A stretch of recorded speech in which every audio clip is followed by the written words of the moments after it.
好，欢迎来到快乐手工。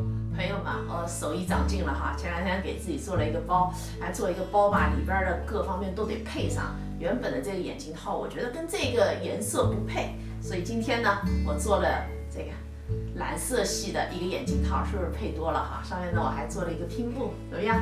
哎，和我像不像？和大家介绍一下眼镜套的铺面尺寸。咱们这个最长的地方呢是18厘米，最宽的地方8厘米。在这儿呢有一个圆弧，这儿是打掉一个角的哈，都是1厘米的长度。套在了面子上，我呢放了1厘米的缝缝。咱们这个面子材料需要2份，这片上面呢我做了一个拼图哈，里子也是2份。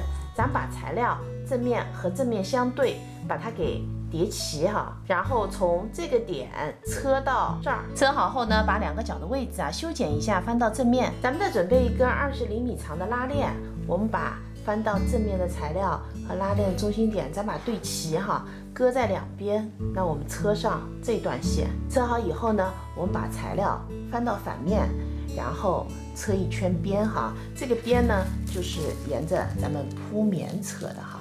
车好以后呢，咱们一共有4层缝缝。现在呢，把上面的3层剪掉，留5毫米，然后把剩下的1层呢包过来，用长针法给缝上。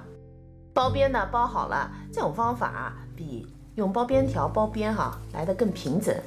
现在呢，我们在拉链的2边装上我们的布耳朵。这期视频的内容呢就这些了，感谢您花宝贵的时间来看我的视频，记得帮忙点赞，咱们下期再见。